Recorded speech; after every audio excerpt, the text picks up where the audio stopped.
Génesis capítulo 3. Génesis capítulo 3.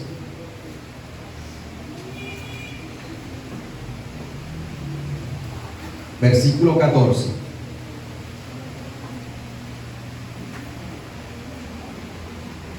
Génesis 3, 14. Estamos en una serie, sí, que hemos llamado Jesús, la historia de la salvación. ¿Cómo se llama la serie? Jesús, la historia de la salvación. ¿Y qué vamos a hacer en esta serie? Vamos a mirar de Génesis, Apocalipsis, a Jesús en toda la Biblia. Dice, pero ¿cómo Jesús está en Génesis? Jesús también está en Génesis. Jesús dijo en Lucas capítulo 24, le dijo a unos discípulos, dice que les abrió las escrituras y les dijo que miraran. Les leyó empezando por Moisés, pasando por los profetas, por los libros de Salmos, de todo lo que la Biblia hablaba sobre Jesús. En Juan capítulo 5, Jesús le dice a los fariseos, escudriñen, estudien, profundicen las escrituras, es decir, la Biblia, porque ellas son las que dan testimonio de mí. ¿Dan testimonio de quién? De Jesús. De Jesús. Dan testimonio de Jesús. Entonces entendemos que el Antiguo Testamento y el Nuevo Testamento nos dan testimonio de Jesús. Cuando usted lee la Biblia, ¿a dónde nos lleva la Biblia? Escudriñen las escrituras, porque ustedes saben que en ella hay vida eterna, pero ellas dan testimonio a mí, y si llegan a mí, entonces yo les voy a dar la vida eterna. Toda la Biblia, de Génesis a Apocalipsis, tiene un solo protagonista y tiene un solo tema, Jesús. Y de Génesis a Apocalipsis nos habla de la historia de la salvación. Entonces encontramos de Génesis a Apocalipsis que está el Evangelio, la obra, la persona y la obra de Jesús. Entonces, ¿qué nos va a ayudar este estudio, esta serie? Nos va a ayudar a estudiar la Biblia mirando con los ojos de Jesús. El domingo pasado estuvimos viendo Jesús en la creación, Génesis 1 y 2. Pastor, pero la creación no dice Jesús por ninguna parte. Entonces nos ayuda la forma como Jesús nos ayudó a interpretar la Biblia. Entonces observamos que el apóstol Juan, en Juan capítulo 1 versículo 1, está hablando un apóstol, dijo, en el principio era la palabra, y la palabra estaba con Dios, y la palabra era Dios, y a través de la palabra fueron creadas todas las cosas, y nada fue creado sino por la palabra. Observamos que el apóstol Juan, que vio cara a cara a Jesús resucitado y a Jesús histórico, a Jesús que encarnó, Dios mismo encarnado, está escribiendo su evangelio, y cuando empieza, él mira hacia Génesis y empieza a interpretar Génesis a través de la luz de Cristo. ¿Y qué me dice? Que en el principio, cuando Dios estaba creando todo, ahí estaba Jesús. Y note que Juan dice, Jesús creó todo. No, Juan dice, a través de la palabra, a través de la palabra fueron creadas todas las cosas. Colosenses 1:16 dice que y por él y para él, para Jesús, fueron creadas todas las cosas. ¿Qué me está diciendo? No se contradice la Biblia. Génesis me dice que Dios Padre creó todas las cosas, y el apóstol Juan dice que Dios creó todas las cosas, pero las creó a través de ¿quién? A través de Jesús, de la palabra encarnada. Juan capítulo 1 versículo 14 dice, y la palabra de Dios se hizo carne y habitó entre nosotros. ¿De quién está hablando? De Jesús. Entonces, al principio Dios creó todo, pero lo creó a través de Jesús. Entonces, cada vez que observamos que la Biblia dice que Dios dijo, está hablando que Dios mandó, y la palabra, Jesucristo, ejecutó a través del Espíritu Santo lo que Dios había dicho que debía hacer. ¿Cuánto lo creen? A su nombre. Entonces ya no podemos leer Génesis de la misma forma, porque vemos que en Génesis, ese evangelio, está la persona y la obra de Jesús. Y seguimos adelante.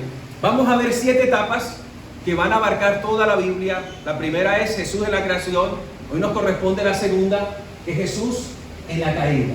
De Génesis capítulo 3 a Génesis capítulo 11 corresponde la caída, cuando el ser humano tomó una mala decisión y soltó la mano del Señor, aunque el Señor nunca nos ha soltado. Entonces, de Génesis 3 al 11 observamos la segunda etapa en la historia de la salvación, que se llama ¿cómo? La caída. Y ahí en esa parte también encontramos a Jesús, y esto nos va a ayudar a estudiar y a leer la Biblia de forma cristocéntrica, mirar a Jesús. Y cuando usted y yo nos encontramos con Jesús, nuestro corazón cambia. ¿Cuánto lo creen? Lo que le comentaba la pastora les decía que el apóstol Pablo estaba recolectando una ofrenda para la iglesia de Jerusalén, y él podía utilizar su autoridad. Yo soy el apóstol, tiene que dar. Él podía quizás manipular y apelar al emocionalismo. Miren que está pobrecito, miren cómo está, y pintarse y disfrazarse de pobre. Mira, así están allá, y apelar a nuestras emociones. Pero el apóstol Juan no quiso manipular, ni por autoritarismo, ni tampoco manipular las emociones. ¿Sabe qué hizo el apóstol Pablo? Aplicó el evangelio a los corazones de la iglesia y levantó una gran ofrenda para ayudar a la iglesia madre de Jerusalén, que estaba pasando por dificultades. Pero ¿cómo lo hizo el apóstol Pablo? Como lo comentaba la pastora, el apóstol Pablo aplicó el evangelio a sus corazones y les recordó que Jesucristo, siendo rico, ¿por qué dice que Jesucristo era rico? Porque estaba en el cielo, junto al Dios Padre, no necesitaba nada, lo tenía todo, la mayor riqueza en el cielo. Pero él decidió, ¿qué decidió? Hacerse pobre. Miren la cuestión, hacerse pobre. Le está diciendo el apóstol Pablo. Recuerden la gracia de Jesús, que siendo rico se hizo pobre. Y cuando habla de pobre, habla de la cruz, y que en su pobreza, o sea, en ese acto, mire la cruz, usted y yo somos enriquecidos. ¿Cuántos son enriquecidos? ¿Cuántos son enriquecidos? Me pregunta, pastor, ¿en qué soy enriquecido? Esa es la pregunta. Está explicando el evangelio a su corazón el apóstol Pablo, y uno puede preguntar, ¿en qué soy enriquecido? ¿En qué soy enriquecido? ¿Saben qué eres enriquecido? Que cuando tú descubres, no solamente que escuches, no solamente que te recuerden, es que tú descubras a que Jesús realmente se hizo pobre. No es una frase más, no es un cliché, es que realmente se hizo pobre, desnudo en la cruz. Pidió agua y nadie le dio agua con hambre. Si usted el apóstol Pablo le retrató cómo estaba Jesús, lo hizo vivir ese momento. Jesús, siendo pobre, lo llevó a la cruz. No era algo digno de ver. Estaba ensangrentado cuando llevaba el travesaño, el palo de la cruz cayó y estaba todo lleno de polvo, todo sucio, una masa de sangre, harapiento, pobre. La cruz fue un acto de vileza, de pobreza. El apóstol Pablo lo llevó allá. Ellos vieron la cruz, la sintieron en lo más profundo de su corazón.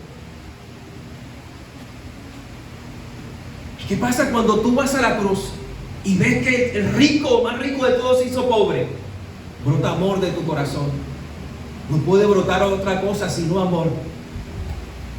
Y cuando una ofrenda, cuando la obediencia nace del amor, ese es el sacrificio más agradable delante del Señor. Porque ese es el primer mandamiento: amarás al Señor con todo tu corazón.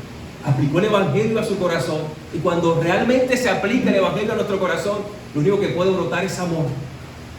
Amor hacia Dios. Amor. Amor.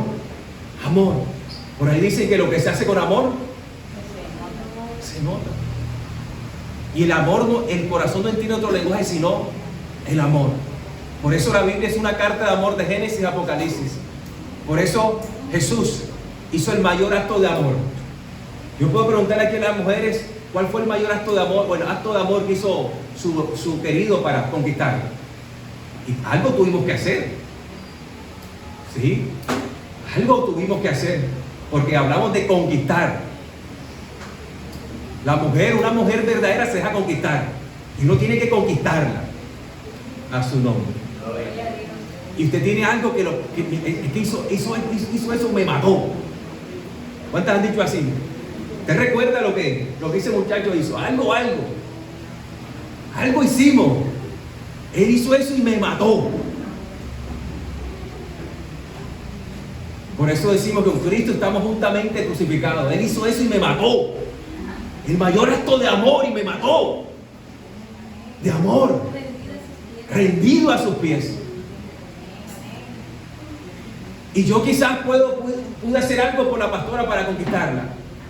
Pero si hubieran dicho, muérete para conquistarla. No, ¿cómo la voy a disfrutar luego? Pero Jesús murió. Pero Dios lo resucitó para que disfrutara de su amada, que es la iglesia. Entonces, eso es lo que tenemos que profundizar, iglesia. Encontrarnos con el Evangelio, con la persona y la obra de Cristo, desde Génesis hasta Apocalipsis. Y esto nos va a ayudar a eso. Entonces, de Génesis 3 a Génesis 1, vamos a observar la caída. Cómo en la caída está Jesús. Cómo leo esos pasajes difíciles, que son unos pasajes bastante complicados para leerlo, que nos desanima si lo leemos tal y cual está y si no encontramos a Jesús. Y para la semana que viene vamos a ver a Jesús en Israel, el Jesús prometido. Y vamos a entrar a ciertas áreas que nos gustan, que son las historias. ¿Cuánto les gusta la historia de salvación? ¿Cuántos se sintieron alguna vez como David? Como Sansón. ¿Cuántos se imaginaron siendo Gedeón? Las mujeres Débora. Vamos a mirar a la luz del Evangelio cómo tenemos que leer, estudiar e interpretar las historias de salvación a la luz del Evangelio. Pero hoy nos corresponde la caída. Entonces vamos a Génesis capítulo 3, versículo 14. Leo para ustedes en nombre del Padre, del Hijo y del Espíritu Santo de Dios. Y el Señor Dios dijo a la serpiente, Jehová Dios dijo a la serpiente: por cuanto has hecho esto, maldita serás más que todos los animales, y más que todas las bestias del campo. Sobre tu vientre andarás, y polvo comerás. Versículo 15: pondré enemistad entre tú y la mujer, y entre tu simiente y su simiente. Él, la simiente de la mujer, te herirá en la cabeza, y tú le herirás en el talón. 16: a la mujer le dijo: en gran manera multiplicaré tu dolor en el parto. Con dolor darás a luz hijos, y con todo tu deseo será para tu marido, y él tendrá dominio sobre ti. Entonces el Señor dijo a Adán: por cuanto has escuchado la voz de tu mujer y has comido del árbol del cual te ordené diciendo, no comerás de él, maldita será la tierra por tu causa. Con trabajo comerás de ella todos los días de tu vida. Espinos y cardos te producirán. Comerás de las plantas del campo.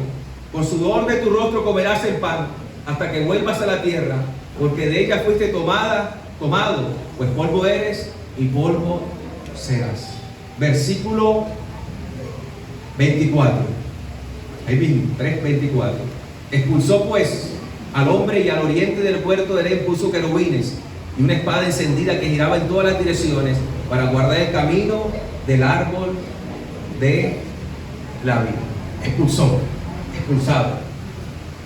Oremos. Padre, te damos gracias porque hemos leído, Señor, y queremos no solamente leer, sino estudiar a la luz de Cristo esta porción bíblica que hoy traes a nuestro corazón. Oramos porque este pan de vida podamos digerirlo, podamos comerlo. Cubro con tu sangre preciosa cada corazón de cada hermano que está aquí presente.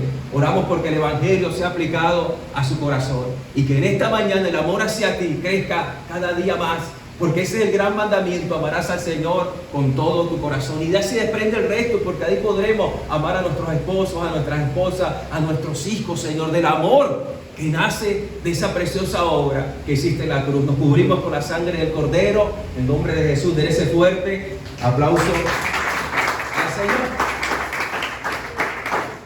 En cierta ocasión, un niño de 8 años viajó con su padre a una ciudad que nunca habían ido. Iban a visitar unos parientes, y de pronto, en pleno centro de la ciudad, el niño se pierde, de 8 añitos, y empieza a llorar, empieza a gritar y empieza a llamar al papá, y gritaba: papá, ven, llévame a casa. Papá, ven, llévame a casa. Y las personas que estaban alrededor lo veían y querían ayudarlo, pero él no quería dejarse ayudar, y llamaba: papá, llévame a casa. Y fueron minutos de desosiego, y este niño caminaba, y los que estaban alrededor, que no eran su padre, querían ayudarlo, pero él seguía llorando, inundado de lágrimas. Cuando de pronto este niño, en plena desesperanza, perdido, clamando porque su padre lo llevara a casa, siente que alguien lo abraza. Y era su papá quien lo estaba buscando. Lo abraza y le dice: hijo mío, aquí estoy, vamos a casa. Y quizás esta historia tiene mucho que ver con nosotros, que hemos llorado, que nos hemos sentido tristes, que quizás estamos en algún lugar, pero sentimos que no pertenecemos a ese lugar. Quizás esta historia habla a nuestro corazón, porque muchas veces vamos caminando y nos preguntamos a nosotros mismos: ¿qué estoy haciendo aquí? Miramos nuestra vida y decimos: ¿qué es esta vida que estoy viviendo? Miramos hacia dónde va mi vida y digo: ¿por qué estoy haciendo esto? ¿Por qué estoy haciendo aquello? Y vivimos en un mundo descorazonado, donde muchas personas no se sienten que están en el lugar correcto, donde muchas personas sienten que no valen y buscan encajar de diferentes formas, haciendo cosas que quizás no salen de su corazón, pero les sirve para encajar. Pero por mucho que hagan, terminan sintiendo el mismo vacío y la misma soledad. Y sentimos una sensación de soledad, de abandono, como este niño. Muchas veces lloramos aunque nadie lo sepa. Y quizás en lo más profundo de nuestro corazón, ese sea nuestro clamor: quiero ir a casa, quiero volver a casa. Y eso no solamente lo sentimos los cristianos. Cada persona, aunque no tenga a Cristo, lo siente. Es algo que está en nuestro corazón. Una sensación de que no estamos donde deberíamos estar. Y esa sensación es cierta, porque no estamos donde deberíamos estar. Y Génesis, del capítulo 3 al versículo 11, nos recuerda que no estamos donde deberíamos estar, porque estamos exiliados, porque por un momento nuestros primeros padres tomaron una mala decisión, una mala elección que nos ha costado a nosotros. Cayeron de la presencia del Señor, y ahora usted y yo estamos viviendo los efectos de la caída, y estamos lejos de nuestra casa, porque ellos fueron exiliados, lejos de su hogar, lejos de su patria, lejos de su casa, que Dios es nuestra casa. Errantes, sin la casa, sin poder llegar. Pero en medio de la desesperanza, Dios nos da una esperanza y nos envía un Salvador. Y ese Salvador no solamente nos salva, sino que sabe que nos está llevando a casa. Nos está llevando a casa. Pero observemos del capítulo 3 al versículo 11 la caída. Enfrentémonos a una realidad, que es la realidad que estamos viviendo y que sé que nos va a confrontar. Empecemos en el capítulo 3. Adán y Eva fallan, caen de la presencia del Señor, desobedecen, y el Dios que es santo, santo, santo, no dará por justo al pecador. Y entonces hay consecuencias, hay efectos, le llamamos efectos de la caída. Vemos que en Eva y Adán hubieron efectos. Sobre Eva, la mujer, hubieron efectos de la caída. ¿Cuáles fueron? Dolor en el parto. ¿Cuántas mujeres han sentido eso? ¿Cuántas se identifican? Eso es un efecto de la caída.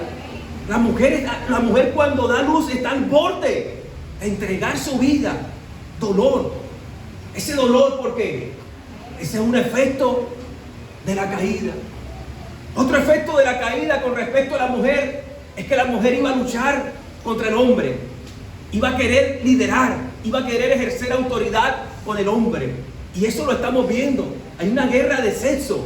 La mujer quiere mandar, el feminismo, entonces el hombre quiere imponerse, el machismo, y está en el tira y afloje. A ver quién manda más.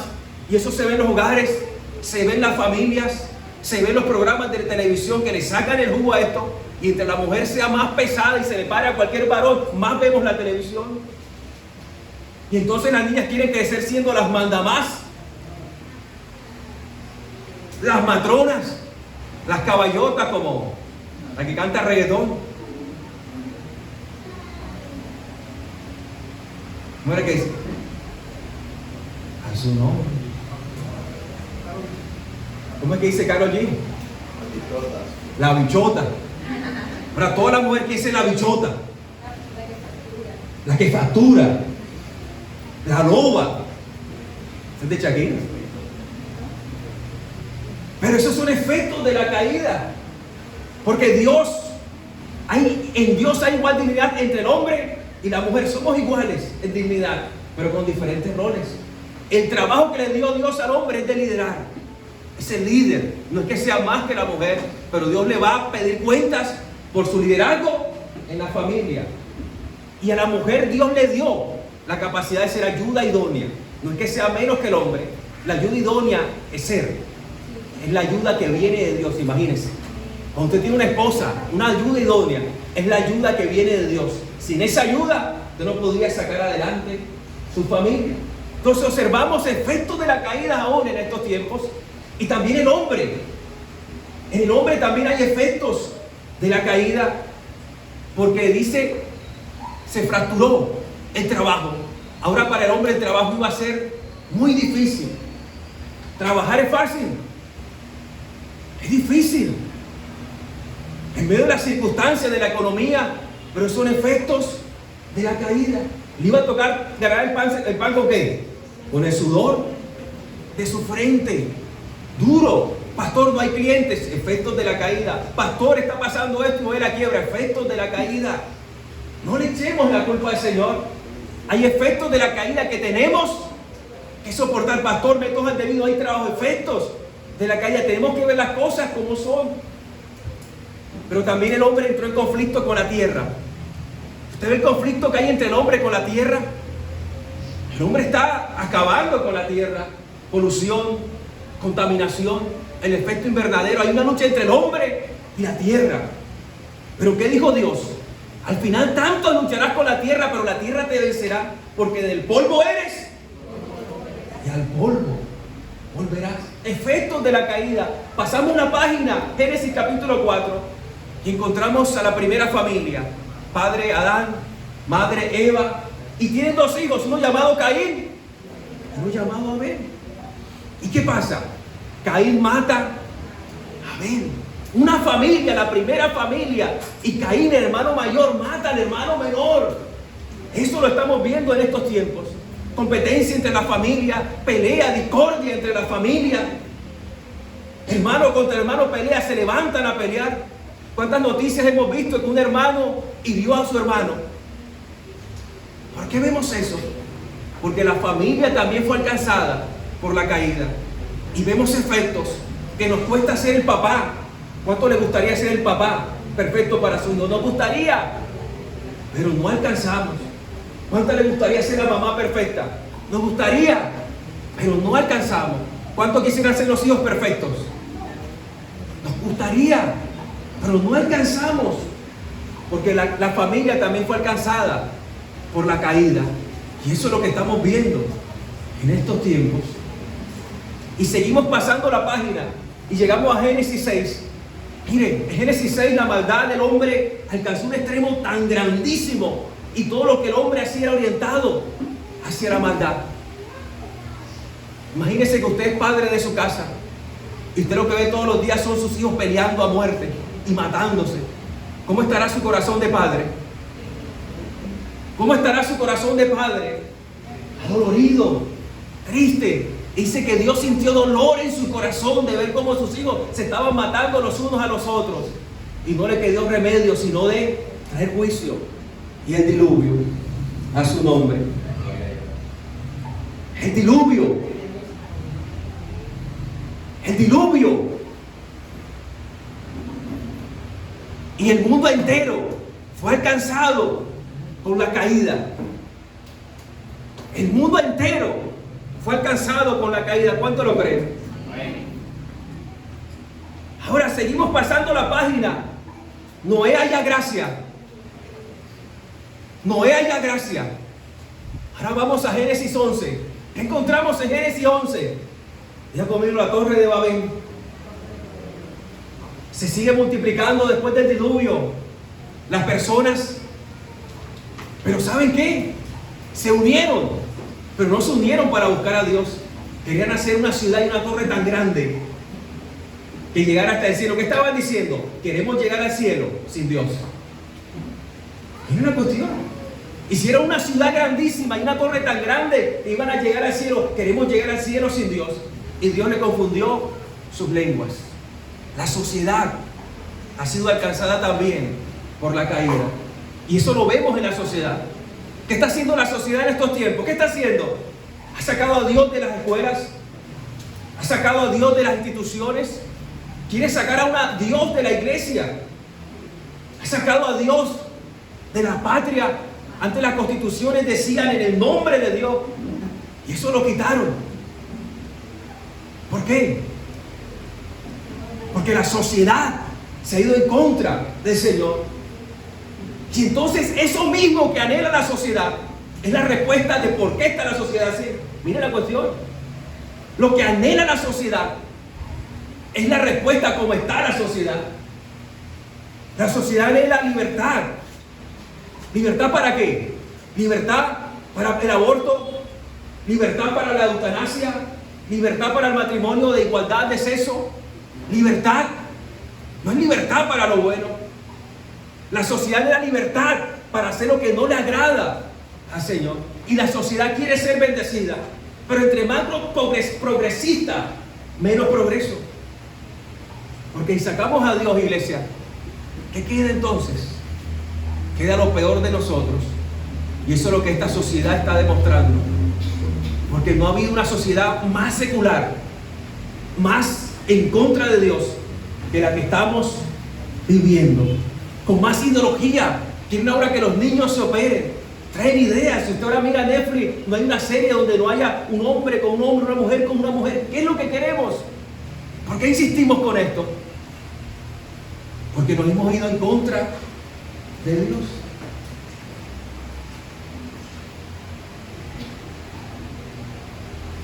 La sociedad siente los efectos de la caída. Pero entre estos pasajes de Génesis 3 a Génesis 11, observamos que hay un efecto, el efecto más terrible de la caída, el efecto más tenebroso, el efecto que golpea más nuestra vida y que por ese efecto ha golpeado a cada uno de nosotros.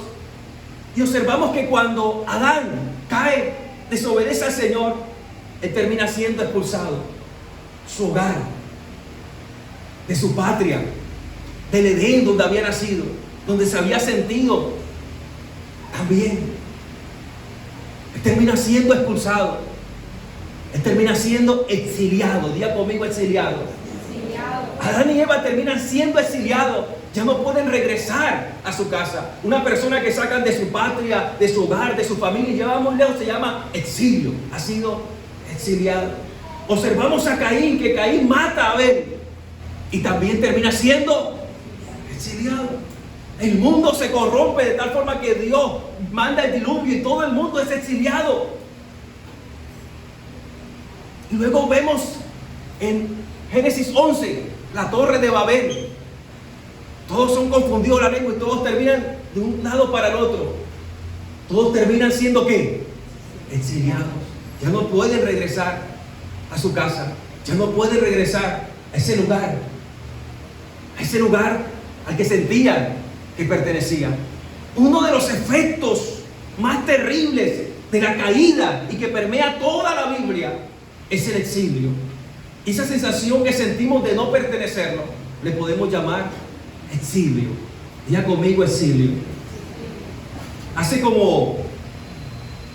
Yo nací en la Sierra Nevada de Santa Marta. Frío. Allá es frío. ¿Le gusta el frío? No crea que... Allá es frío. Nací en el frío. Me gusta el frío. Y recuerdo que hace unos años fui a la Sierra Nevada de Santa Marta. Y hacía como 10 años que no iba. 10 años que no iba. Y yo tenía esa expectativa. Voy a regresar a ese lugar donde crecí. Voy a regresar a ese lugar donde muchas veces jugué fútbol. Compartí con mis amigos. Ese lugar donde pasé parte de mi infancia. Y entonces estuve en la Sierra Nevada de Santa Marta después de 10 años de no estar. ¿Y sabe qué encontré? El lugar donde jugábamos, que se llamaba El Campín, jugábamos fútbol todas las tardes, destruido. Ya no estaban los niños que antes jugaban. Y yo sentí en mi corazón tristeza, porque lo que antes me daba alegría ya no estaba. Y sentí que había perdido un pedazo de mi hogar. Luego fui a visitar amigos, ya no estaban. Caras diferentes, personas diferentes, las cosas habían cambiado. Ya el hogar que yo tenía aquí en mi mente, de que era la Sierra Nevada de Santa Marta, ya no era lo mismo. Y fui con la expectativa, pero ¿sabes cómo terminé? Desilusionado. Porque pensé que iba a regresar a mi hogar, pero ya mi hogar no era mi hogar. Y muchos de nosotros, por no decir todos, tenemos un lugar que consideramos que es nuestro hogar y quisiéramos ir a visitarlo, quisiéramos volver. Y muchos quizás hemos vuelto, pero no es lo mismo. No es lo mismo, porque en nuestro corazón está la idea del hogar, de volver, de sentirnos queridos, de sentirnos amados. Pero muchas veces observamos que solamente son ideas.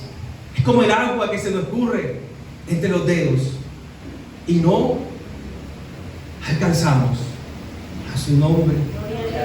Miren, y algunos autores, algunos escritores, y los voy a decir, no son cristianos, nunca fueron cristianos, pero escuche por ejemplo lo que escribió Reiner Rilke, un novelista húngaro. Escuche lo que escribió: en alguna parte de nosotros hay un lugar al que aún no hemos viajado y que siempre estamos buscando. Se lo repito: en alguna parte de nosotros hay un lugar al que aún no hemos viajado y que siempre estamos buscando.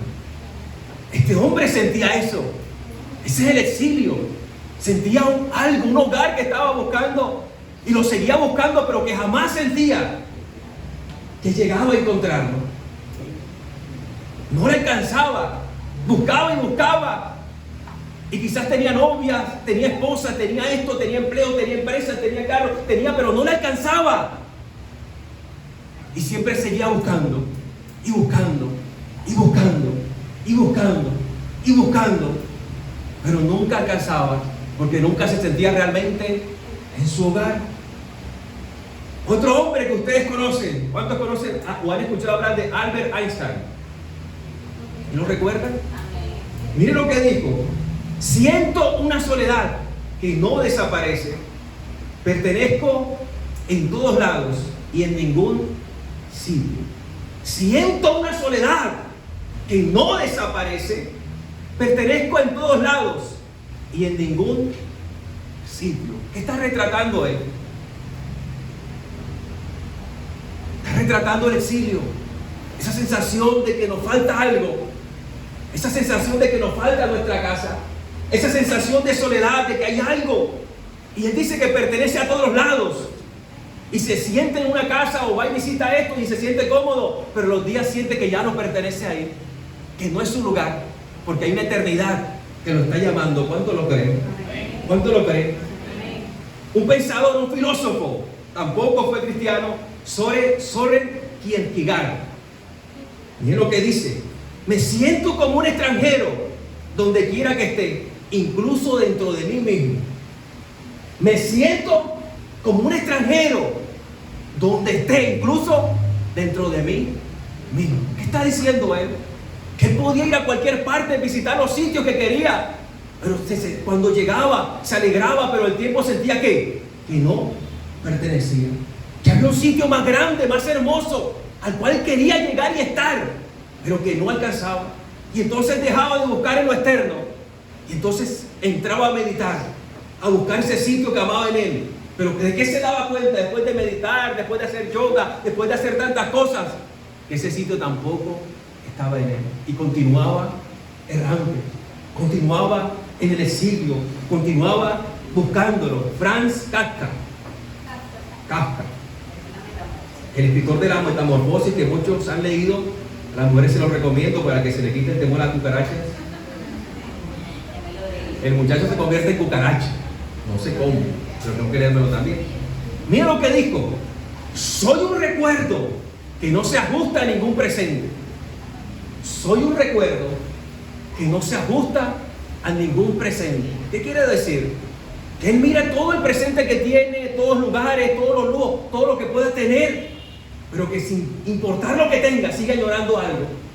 Sigue en su corazón buscando y añorando algo que alguna vez perdió. Y ellos no son cristianos, no saben lo que perdieron. Pero aunque no sepan y aunque no sean cristianos, todos, cristianos y no cristianos, sentimos esa añoranza de que hemos perdido algo, que no estamos en nuestro verdadero hogar. Julio Cortázar, escuche lo que dijo: venimos de todas partes y no pertenecemos a ninguna. Por eso inventamos el amor. Venimos de todas partes y no pertenecemos a ninguna. Por eso nos inventamos el amor. ¿Por qué? Porque el amor nos permite sentir un poco de que pertenecemos a algo o a alguien. Pero el amor a veces pasa. La belleza pasa y vuelve otra vez. Esto, necesito algo más. Esto no es lo que estaba buscando. Hay algo más. ¿Qué es lo que estoy buscando? Es su nombre. C.S. Lewis, escuche lo que dice: si encuentro en mí un deseo que ninguna experiencia en este mundo puede satisfacer, la explicación más probable es que fui hecho para otro mundo. Escuche lo que digo: si encuentro en mí un deseo que ninguna experiencia en este mundo puede satisfacer, ya está hablando un cristiano, C.S. Lewis, un escritor cristiano. Si encuentro en mí un deseo que ninguna experiencia en este mundo puede satisfacer, la explicación más probable es que fui hecho para otro mundo. ¿Cuántos sienten insatisfacciones? ¿Cuántos sienten que aunque alcancen cosas, no les alcanza? Insatisfacción quizás sea la indicación que pertenecemos a otro mundo. A su nombre. Quizás sea la indicación que pertenecemos a otro mundo. A su nombre. A su nombre. A su nombre. Ese fuerte aplauso al Señor.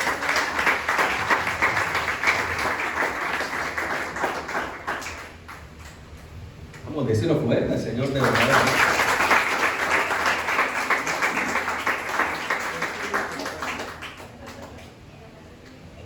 Hay una película bastante famosa, creo que algunos han visto, si no lo invito a que la vean. Se llama Rescatando a Soldado Ryan. ¿Cuántos lo han visto? Si no la han visto, véanla, se la recomiendo. Y más ahora que vamos a comentarla, no va a ser spoiler, voy a tratar de no hacer spoiler. La película de Soldado Ryan, escuche, corre la Segunda Guerra Mundial. La Segunda Guerra Mundial. Y de pronto a un teniente llamado Miller, un capitán llamado Miller, le llega la noticia que una mujer ha perdido ese día 3 de sus 4 hijos. Escucha el capitán Miller que esta mujer ha perdido en la guerra, la Segunda Guerra Mundial, de sus 4 hijos ha perdido 3. ¿Y cuál le queda? ¿Cómo se llama el que le queda? Ryan. Y entonces le dan la extraña misión al capitán Miller de ir a buscar a Ryan. Y está metido en zona roja, está metido en plena guerra, en plena cuestión difícil. Pero el capitán Miller toma otros 8 y se va a buscar al soldado Ryan. Y pasa por dificultades, pasa por tremendas situaciones difíciles. Van matando uno a uno los hombres de su equipo, lo van matando. Y pasa por momentos difíciles. No lo voy a contar mucho para que usted la vea, no va a hacer spoiler. Pero al final, después de tantas cosas, de tantas cuestiones difíciles, encuentra al soldado Ryan. Y dice: vamos, que te vamos a llevar de tu mamá. que ha perdido a tus 3 hermanos. Y este hombre se siente enloquecido por la noticia de que ha perdido a sus 3 hermanos. Pero es fiel a su deber y dice: no me voy a mover de este lugar, porque si ellos murieron, yo también quiero morir cumpliendo el deber. Y en ese momento estaban bajo ataque, estaban defendiendo un puente del ejército enemigo. Y no me voy a ir hasta que complete esta misión. Vamos, soldados, que ya hemos pasado por muchas, ya quedaban 2 o 3 hombres. Entonces el capitán Miller, con los pocos hombres que le quedaban, se une a Ryan y defienden el puente. Y matan y ganan esa posición. Pero al final Miller es alcanzado con una bala, el capitán Miller, y está muriendo. Y entonces ahí está el soldado Ryan. ¿Y sabes qué le dice Miller al soldado Ryan? Haz que haya valido la pena, gánate. Le dice esas palabras, ya muriendo. Haz que haya valido la pena, gánatelo. Todo el pelotón, todo el equipo del capitán Miller muere, pero Ryan es rescatado. Pasa el tiempo y la película, ya para terminar, vemos al soldado Ryan ya más anciano, con su esposa, con sus hijos, con sus nietos. Van al cementerio y de pronto ahí vemos la tumba del capitán Miller. Y él queda mirando a su esposa. Y él dice: ¿sería que hice que valiera la pena? Dice: ¿sería que vi la vida digna ante los ojos de este hombre que hizo tantas cosas por mí? Este hombre que me salvó y me llevó a casa. Ahí termina la película. Ahí termina la película. Un sacrificio de alguien que lo salvó y lo llevó a casa. Y yo creo que Dios es tan hermoso que también nos ha dado esa promesa y ha enviado a alguien a morir por nosotros para devolvernos a casa. Y en medio de la dificultad del exilio, escuche esto, en Génesis capítulo 3, versículo 15, Dios nos da una esperanza y envía a un capitán Miller. Y en medio del pecado, en medio de que el hombre había desobedecido, envía un capitán Miller y dice: ¿sabes qué, Adán y Eva? ¿Sabes qué, serpiente? Vendrá uno de la simiente de la mujer que te pisará la cabeza, pero tú le morderás el talón.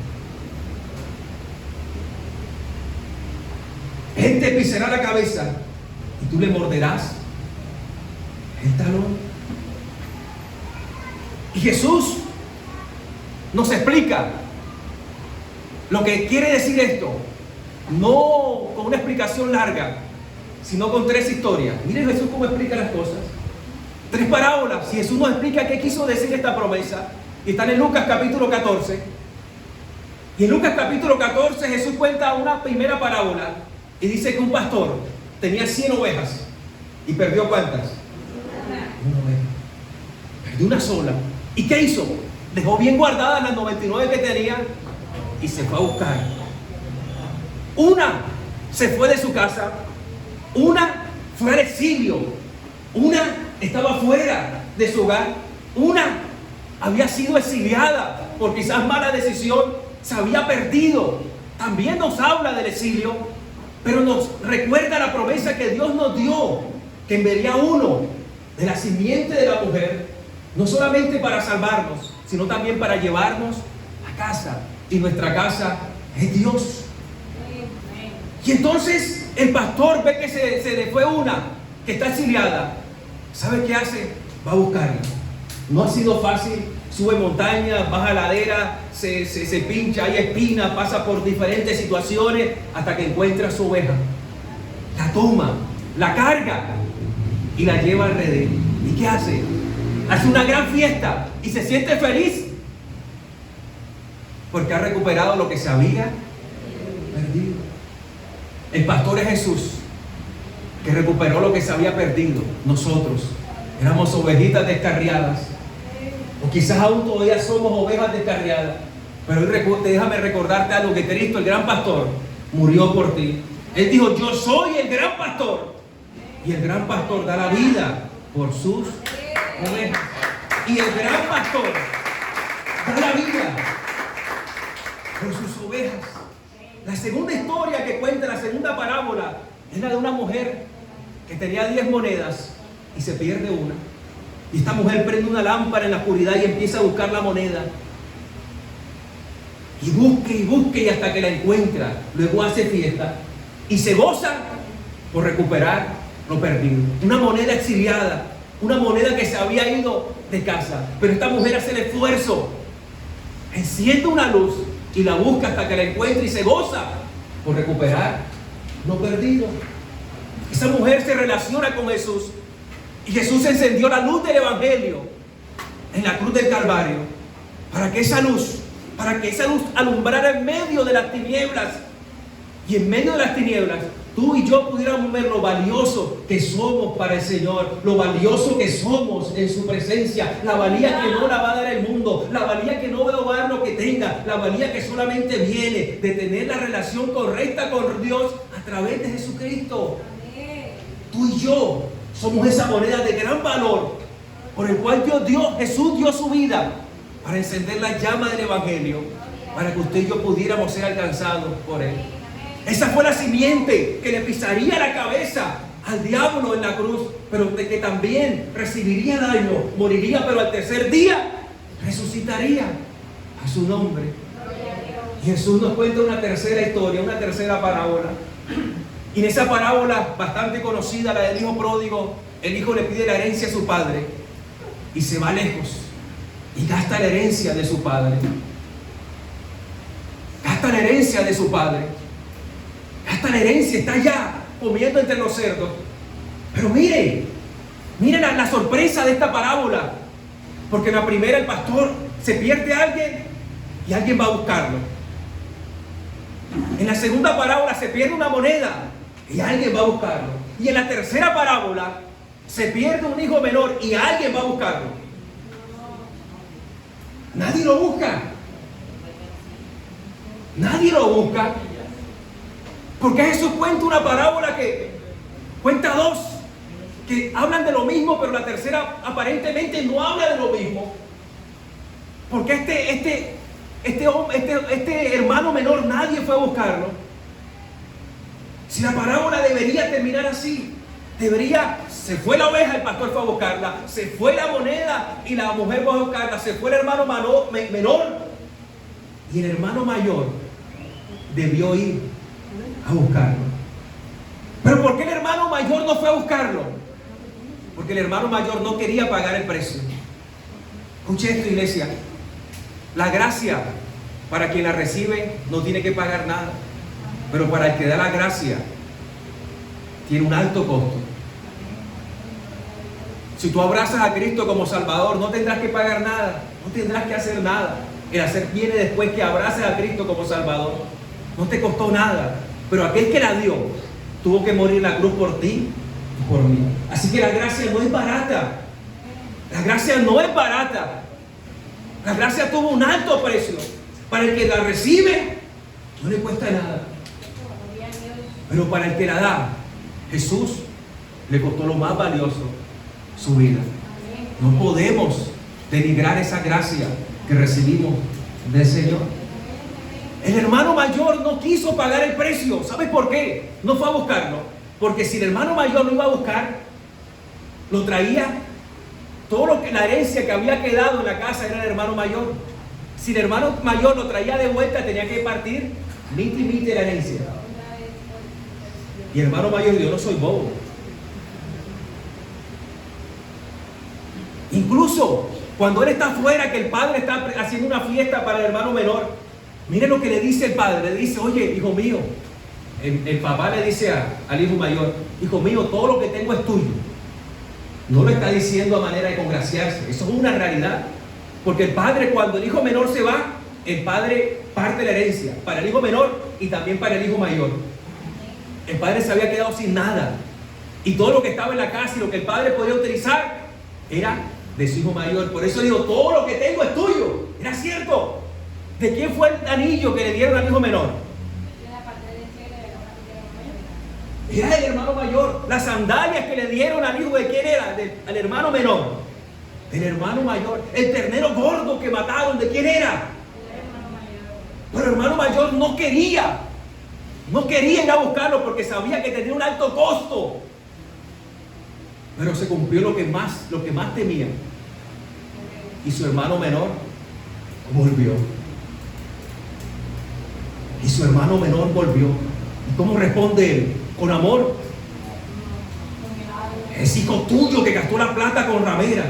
No le dice mi hermano. ¿Qué está mostrando en su corazón este hermano mayor?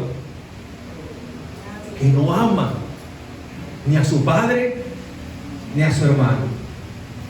Cuenta una historia. Escuche esto, cuenta una historia también en una guerra que un hombre entró a batalla y se perdió batallando.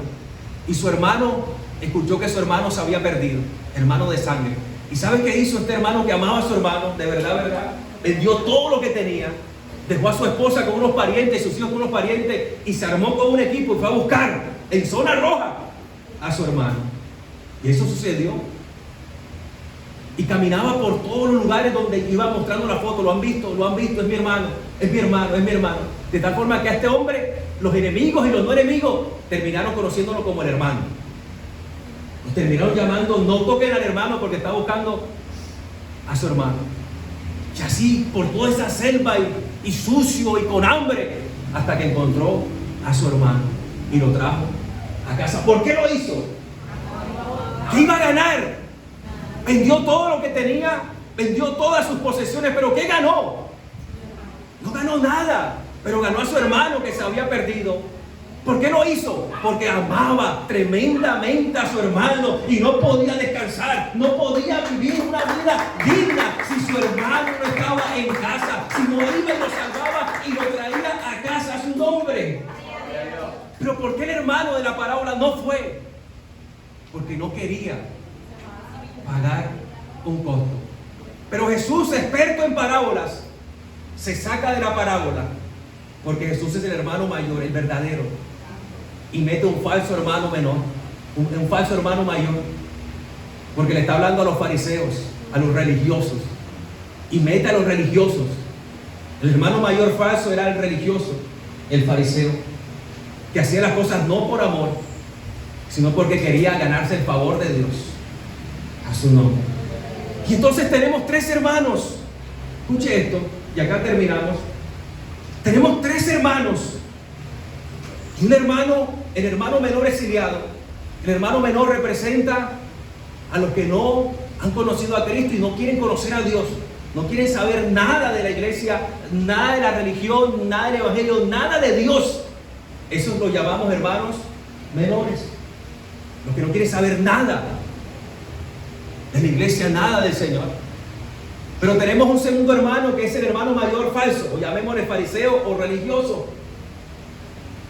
Y este hermano mayor, usted lo ve que va a la iglesia constantemente, usted lo ve que diezma constantemente, usted lo ve que sirve constantemente, usted lo ve que se viste como evangélico, usted lo ve.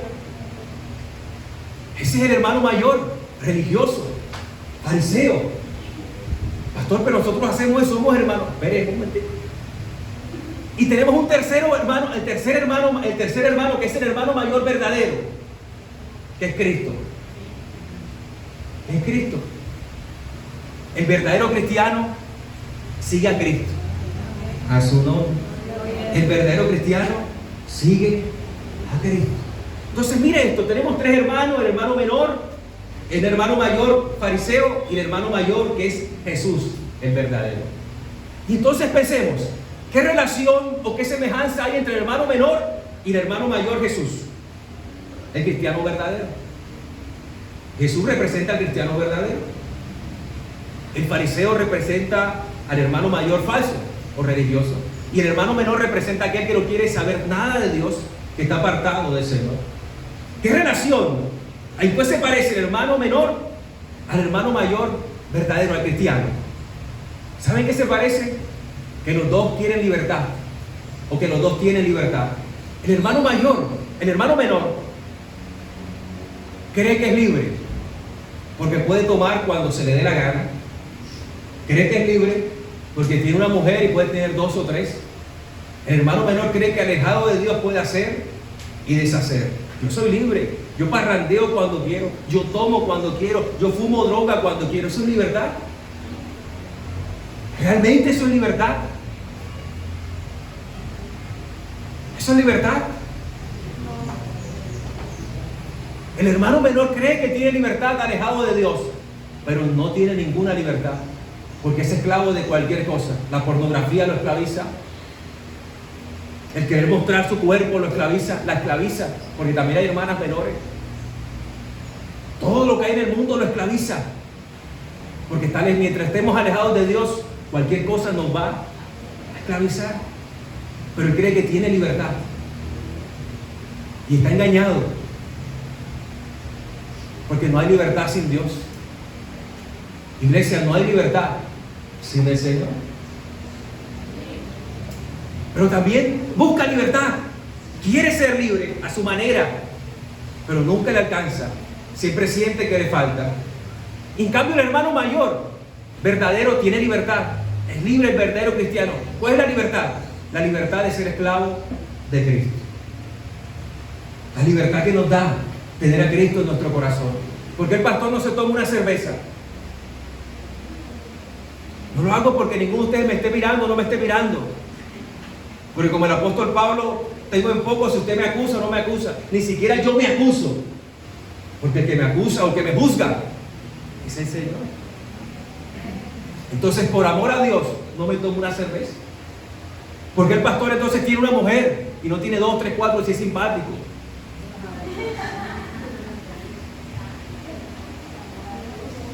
¿Por qué? Porque usted me va a juzgar o me va a enjuiciar. No. Porque por Dios, porque amo a Dios, tengo que amar o debo amar en Dios una sola. Y serán una sola carne. A su nombre. Porque un hijo es buen hijo y no hace cosas por detrás de su mamá, de su papá. Porque me ven, porque no me ven. Porque ama a Dios. Es el amor de Dios el que nos cambia, el que nos transforma. Es el amor de Dios el que nos da verdadera libertad. ¿Cuánto lo creen? Ahora, ¿qué semejanza tiene el hermano mayor falso, el fariseo, y el hermano mayor verdadero, el cristiano? ¿Cuál es la semejanza? Que los dos obedecen. El hermano mayor falso, el fariseo, obedece, pero diezma, ofrenda, obedece, pero porque si no Dios le puede cortar el chorro. Entonces no hay más en las finanzas si no le doy a Dios. Mire, está obedeciendo, pero lo está haciendo de corazón o porque Dios no lo castigue.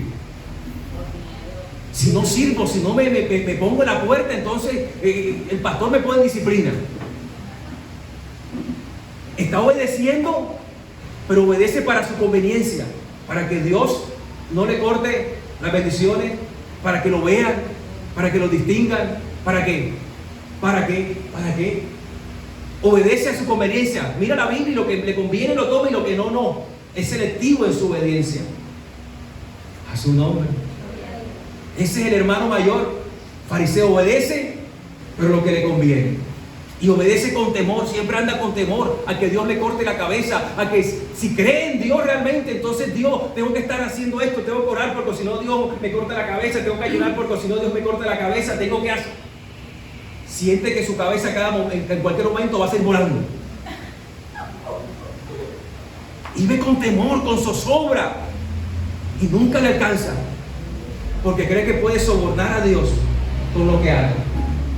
Pero no alcanza esa vida. Por eso observamos que tantos cristianos desertan, porque son hermanos mayores, fariseos, no obedecen de corazón, sino porque les toca, y por eso vemos tantos cristianos supuestamente que se apartan. Y muchas veces se apartan porque hemos sido muchas veces hermanos mayores fariseos. Entonces medio el hermano menor hace algo y estamos señalando. Y hay muchas personas heridas por nosotros, por la iglesia, que se han apartado, que no quieren saber nada del evangelio. Escuchaba un pastor que decía le preguntaron, pastor, ¿su iglesia cómo está conformada? Le decía, bueno, en mi iglesia la podemos dividir en 3 partes. Y hay 3 partes de cristianos nuevos, hay 3 partes de verdaderos cristianos y hay 3 partes de cristianos en recuperación. ¿Cómo así cristianos en recuperación? Aquellos que los hermanos mayores fariseos golpearon, sacaron de la iglesia, pero que han vuelto a creer, a renovar su fuerza. A su nombre. A su nombre. A Jesucristo, ¿quién lo seguía? ¿Los hermanos menores o los hermanos mayores? ¿Quién lo seguía? Los menores, usted lo veía. Donde estaban los pecadores, las prostitutas, las rameras, donde estaban los publicanos, donde estaban los pecadores. ¿Y qué decían los hermanos mayores? ¿Qué decían los hermanos mayores, los fariseos? También es pecador, se sienta a comer, hace esto, y hablaban. ¿Y quién mató a Jesús? Los hermanos mayores mataron a Jesús. Pero Jesús no seguía los hermanos menores. Lastimosamente, muchas veces la iglesia está llena de hermanos mayores y no de hermanos menores. Entonces nos preguntamos, si no está llena de hermanos menores, ¿nuestro mensaje será el mismo que Jesús?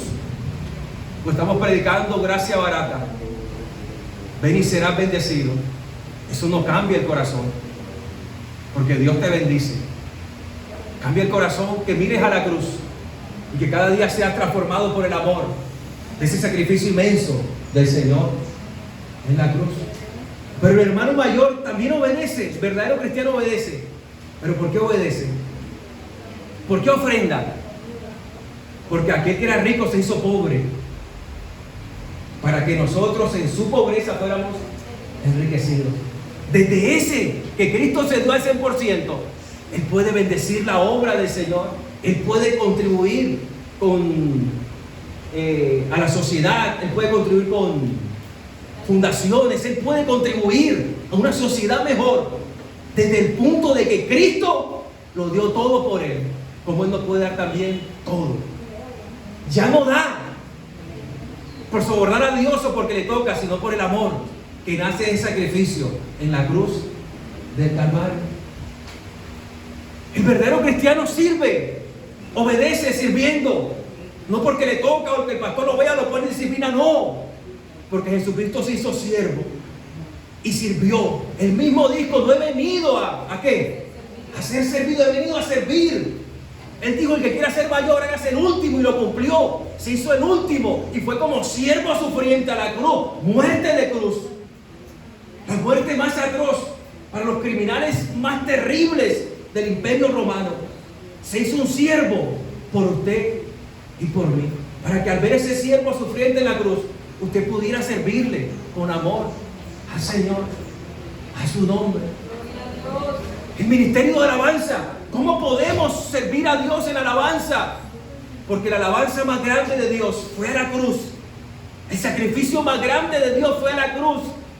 Y de la cruz usted y yo podemos adorar a aquel que vive y reina por los siglos de los siglos. ¿Cuánto lo creen? Y terminamos donde empezamos. Apocalipsis, capítulo 21.